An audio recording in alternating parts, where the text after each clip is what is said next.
Cesarean section. Hi, I'm Dr. Rhythm. I'm consultant in fertility and IVF specialist at Excel IVF Shalimar Bagh, Delhi. आज हम बात करेंगे caesarean section के बारे में।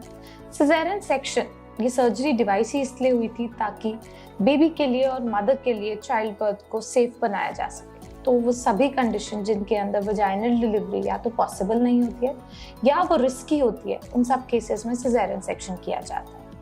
सिजेरियन सेक्शन करने के हमारे क्या आम कारण रहते हैं? सिजेरियन सेक्शन या तो इलेक्टिवली प्लान तरीके से हो सकता है या फिर इमरजेंसी में किया जाता है। प्लान सिजेरियन सेक्शन यूजुअली तभी एडवाइस किया जाता है जब हड्डी का जो रास्ता है इंटरनल चेकअप पे बहुत छोटा लगे या बच्चे का वजन ज्यादा लगे। इसको केफेलोपेल्विक डिस्प्रपोर्शन कहते हैं, यानी वजाइनल डिलीवरी इस केस में पॉसिबल नहीं होगी या यदि होगी तो उससे मदर को या बेबी को इंजरी होने के चांसेस होते हैं। सेकेंड, उन सब सिनेरियोज में जिसमें प्लासेंटा प्रीविया यानी प्लासेंटा अवलाल जो है वो बच्चेदानी के मुंह पे होती है, सर्विक्स को कवर कर रही होती है, उसमें नॉर्मल डिलीवरी पॉसिबल नहीं होती और इसमें भी कुछ ग्रेडिंग होती है जिसमें ब्लीडिंग होने के चांसेस ज्यादा रहते हैं, उसमें नॉर्मल डिलीवरी का ट्राई नहीं करना चाहिए। प्रीवियस सिजेरियन सेक्शन वो सभी कंडीशंस जिसमें पहले सिजेरियन किया गया है, उसमें स्कार की थिनिंग हो रही है या फिर अपने आप पेन नहीं आ रहे हैं, उन केसेस में रिपीट सिजेरियन सेक्शन की जरूरत होती है। यदि बच्चा उल्टा हो जिसे ब्रीच कहते हैं या आड़ा हो ट्रांसवर्स फ्लाई कहते हैं, उन सब केसेस में भी caesarean section is the treatment. आजकल बहुत commonly plan caesarean section on maternal request या मुहूर्त की वजह से भी किया जा रहा है। सिजेरियन सेक्शन इमरजेंसी में कब कब किया जाता है? इमरजेंसी में जब भी एक वुमेन लेबर में होती है, लीकिंग के साथ आती हैं या फिर पेन होते हैं, उस केस में प्रोग्रेस ऑफ लेबर चार्ट की जाती है। प्रोग्रेस ऑफ लेबर के 3 कंपोनेंट होते हैं।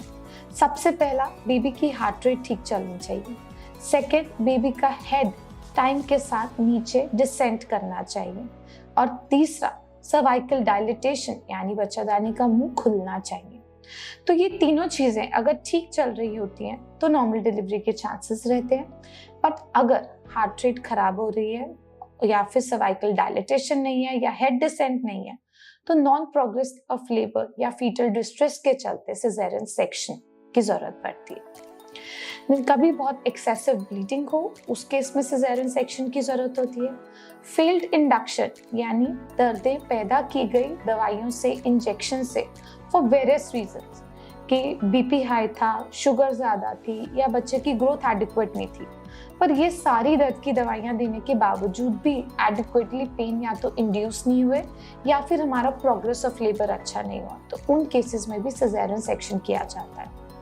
Failed vacuum of forceps, vaginal delivery के अटेम्प्ट में यदि कोई प्रॉब्लम आती है जिसकी वजह से फॉर्सेप्स या वैक्यूम लगाया जाता है, मैटरनल एग्जॉशन या बेबी का डिसेंट नहीं है, उस केस में भी अगर वो फेल हो जाए तो caesarean section is the treatment. So caesarean section एक आजकल की डेट में सेफ सर्जरी है because of the anaesthesia and surgery point of view, and if indicated आपको डरना नहीं चाहिए और अगर जरूरत है तो सिजेरियन सेक्शन ही करवाना चाहिए।